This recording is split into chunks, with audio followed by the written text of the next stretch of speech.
Hi guys, I'm Jacob, and in this video I'm going to share with you how and why years of self-improvement never actually cured my social anxiety. And I'm going to share with you how to become socially free and more confident. Now, if you've been on self-improvement for years, you've done the cold showers, you've read the books, you've gone to the gym for years, you've done all of this, but despite all of this work, you still feel socially inhibited. You still feel like you can't properly express yourself in all situations. You can't really say what you want to say, or if you want to express a joke or something funny, your brain runs through 4 different loops and doesn't end up saying it. Now, if you've been on self-improvement for years, you've done the cold showers, you've read tons of books, you've even started maybe a business or two, or you've been going to the gym for years, and despite all of this work, you still feel socially inhibited. You can't express yourself how you want to express yourself, and you still feel a fundamental lack of being able to do that. And you're frustrated, and you deeply believe that I should be over this social anxiety by now. I shouldn't have this. I've put in so much work. Why is this still here? You also want to face your fears and not let this anxiety rule your life. But you've been unsuccessful up until this point. Or you've made at least some improvements, but you're not where you really want to be. Well, this video is going to be perfect for you. I want you to know that I have been exactly where you are right now. I used to have social anxiety. I used to be at the point where I was doing all the right habits. I'd started a few businesses. I'd started recording videos on YouTube. I had done a sales job for 6 months. I had been going to the gym for years. I had been disciplined, fixed basically all of my bad habits. Despite all of this, all of that, I still maybe was like 40-50% better at socializing than I was prior. It was like I was still in my own head. I was still overthinking. I was still ruminating on it after the fact. And I was still unable to truly be in the moment. And like, I have a thought that comes up, or, you know what, this would be funny to say right now. I want to express this. And then 3 layers of just, no, you shouldn't. They'll think I'm weird. Or just some modicum of crap will come up that stops you from expressing how you truly want to be. That was how I was. And now, just the other day, I was talking to this beautiful woman, and she said she was hungry, and I was like, "Hi, hungry, I'm Jacob," and I slapped my knee physically, like a fucking idiot. Like, just the most stupid stuff that you want to be able to express. But because you're so locked in your own head, and the other just crap that's going on, you can't just fully be free.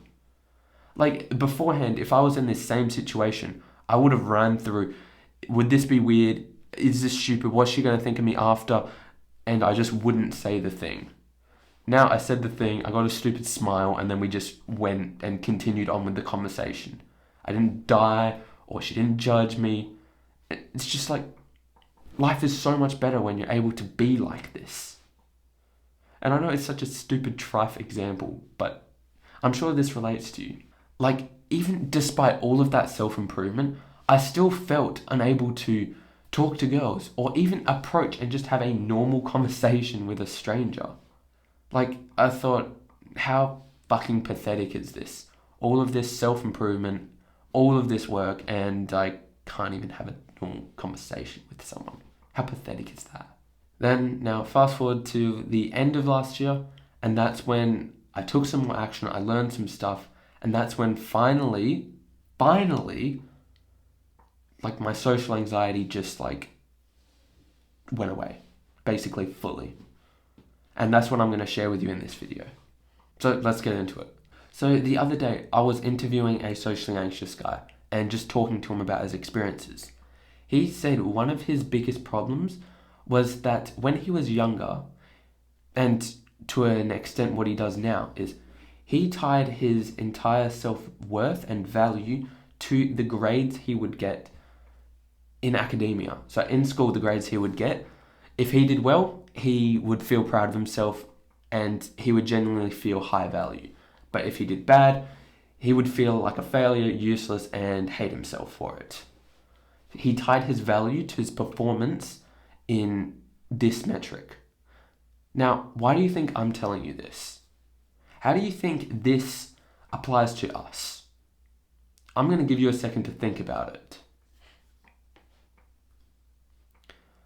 Tying your value to some sort of external measurement is a fair bit of the problem. How do you think we tie our values? I tied my value to the amount of self-improvement and how productive I was that day, or how much progress I had been making in certain thing. If I had been getting stronger in the gym, I was now proud of myself. I felt I was slightly higher valued and I would be able to interact with people slightly better now. But if I regressed, if I did the bad habit, if any of that happened, I would feel less. I would feel shit, I'd not want to socialize, I'd feel low value, and I wouldn't be able to do or express myself. I compared myself subtly to everyone around me, and if I felt higher valued, if I felt that my value is above them, like a hierarchy, then I would generate pride and strength, and I'd be like, oh yeah, I'm fucking better than you, mate. It's a superiority complex, basically. But if I was in the presence of someone I feel was higher value than me, so namely it was either an attractive girl or a highly charismatic and social guy, I would shut down. I'd be like a fucking little weak child, and I would not want to express or say anything to make them look bad or look down upon me, because they're up on this pedestal and I'm just lowly down here, and I don't want to disturb or upset them because I'm so lowly and down here. And this is because I tied my value to external shit. I didn't feel whole or just allowed to exist just before any of that. What now I do, I exist, I feel whole, I feel valued. My value is intrinsic. Then the external circumstance or situation happens. The social interaction happens. I go talk to a girl. That happens. My value is safe. I can now interact with, and I won't be putting them on a pedestal. I won't be making fun of the guy I deem is lower than me in some stupid, arbitrary, and relative bullshit comparison in my mind. Also, if you're doing this, let this go. This is stupid and just makes life so much worse. It's like a feeling of always searching for something to feel whole and complete. And you think that this self-improvement, this goal you have, we, as people on self-improvement, we are incredibly goals-driven. But always searching for a goal out there likely comes from a feeling of not enough within. That we're not whole, that if we just achieve this one thing, then we will allow ourselves to feel pride, to feel love, to feel happiness. And this is not a way to live your life, because you'll never reach those things. Love and happiness are already intrinsic, regardless of those external actions you do. You can have love and give that to yourself right now. And another problem that comes with this is you're just going to move the goalposts. You're going to set a goal, you're going to feel proud of yourself for the instant, and then another goal is going to appear. And then you're still going to be feeling like you lack something. And then it's going to keep spiraling. It's just going to keep going up, and it's never going to end. You're going to be 60 years old and you're going to still be striving for something because you never feel whole. Once you stop grasping and realize that you're valued as you are, then you can start to search out and attain goals, because that's the way you want to live your life. Because you value this and you want this for your life. It's good. You want it. Not because I fundamentally lack something, or I fundamentally feel like I'm lacking. move towards stuff because you genuinely want that in your life. It's the difference between you want a girlfriend because you think having love, intimacy would be such a beautiful thing.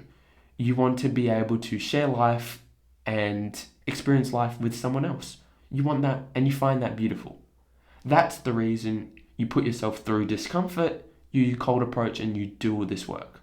Or because you fundamentally lack love, you don't like yourself, you don't feel whole already, and you think that attaining a girlfriend will fill this hole inside of you.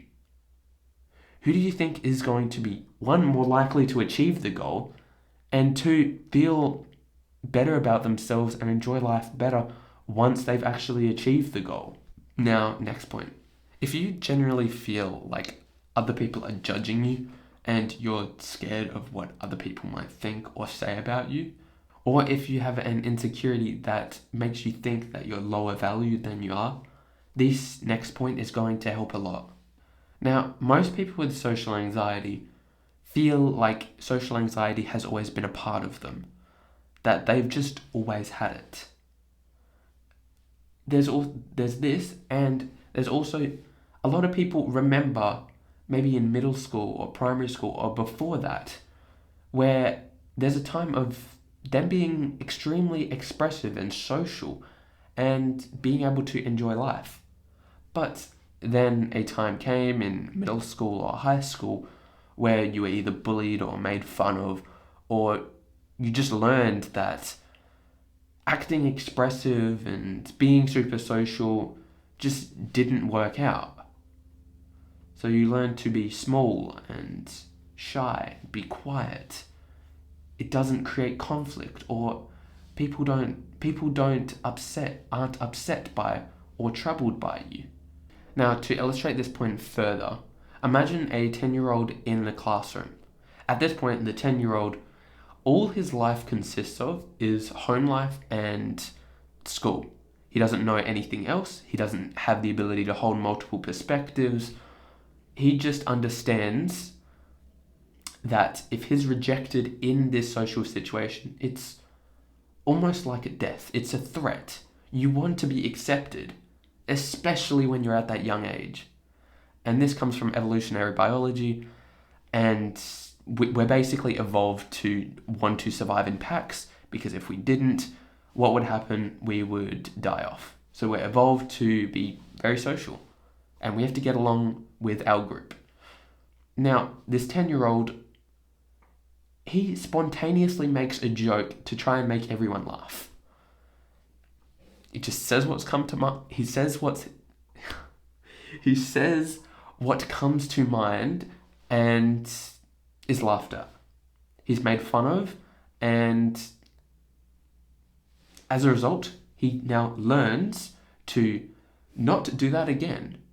He has the part of himself that acts spontaneously, that speaks loudly, freely, and is social.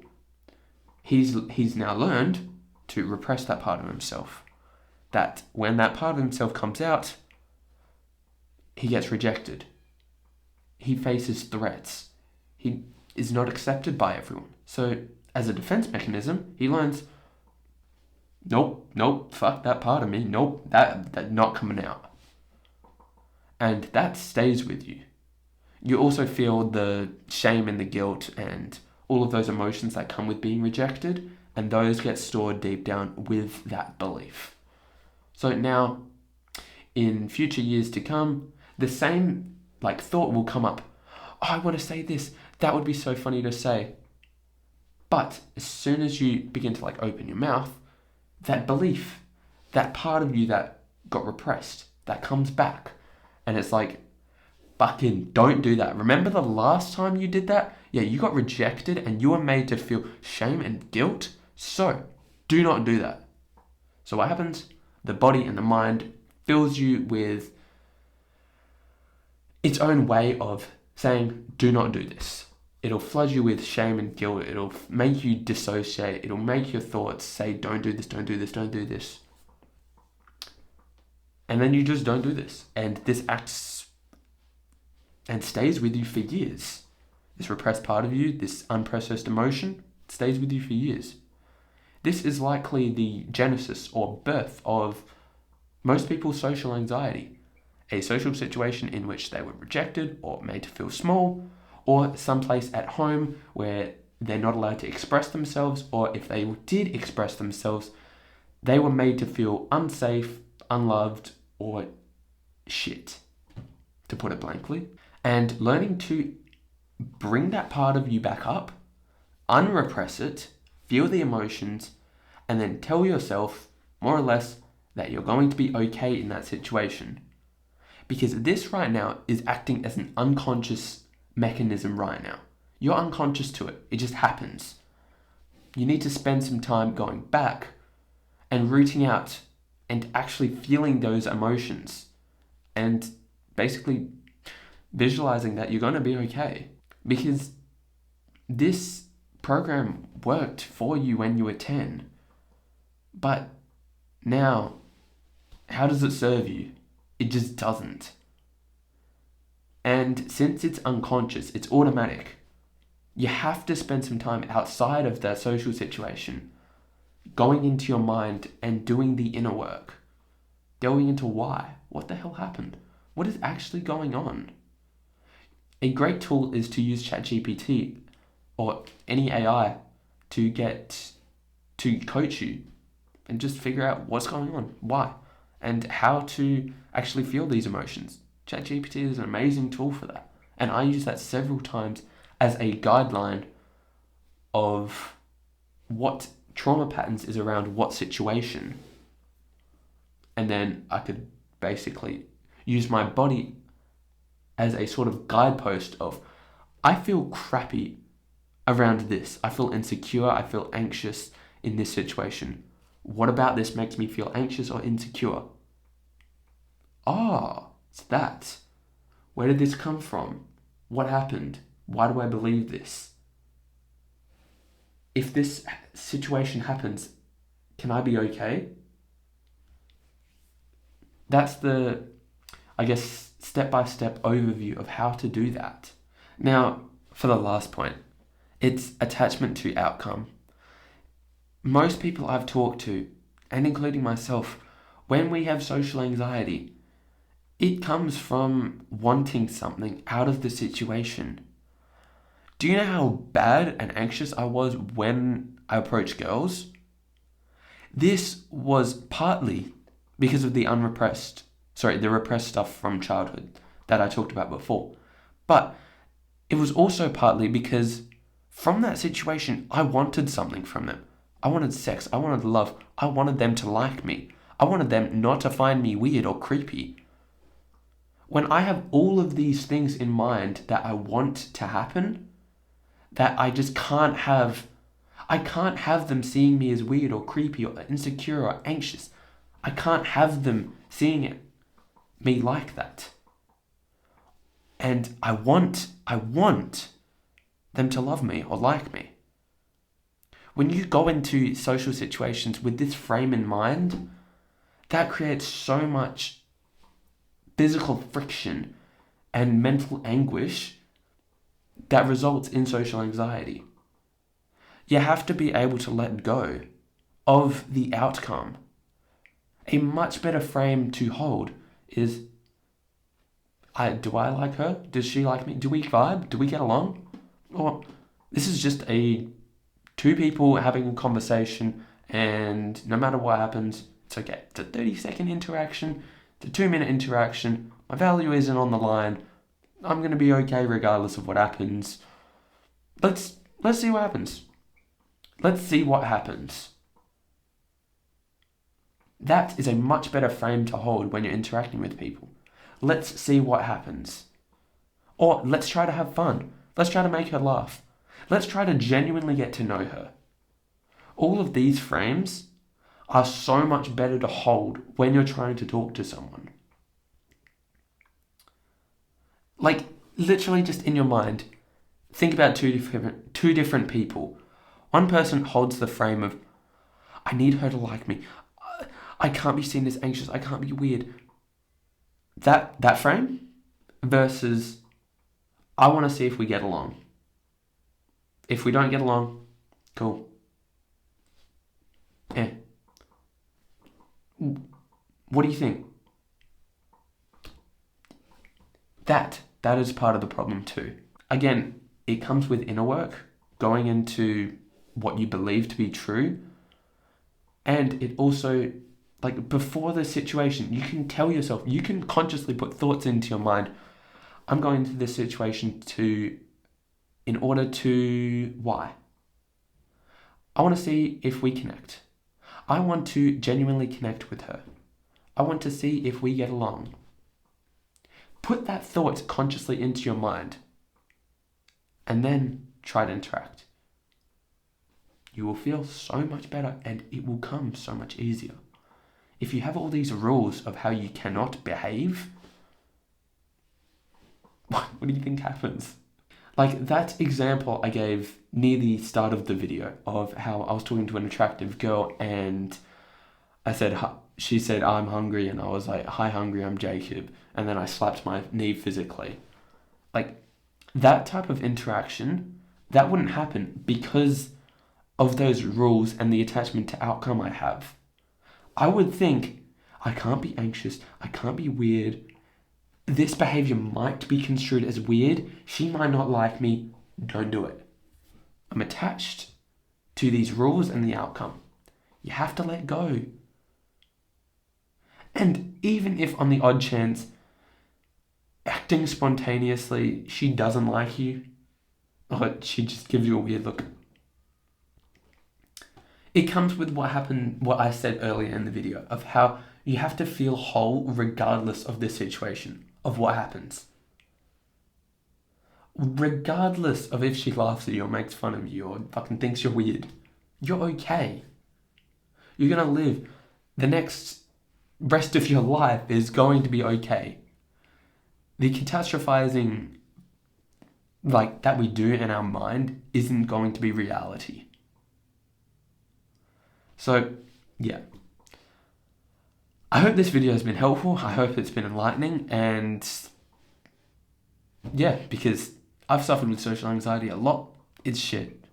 So, I hope you have learned something. And yeah, appreciate you watching. Take care of yourself, mate.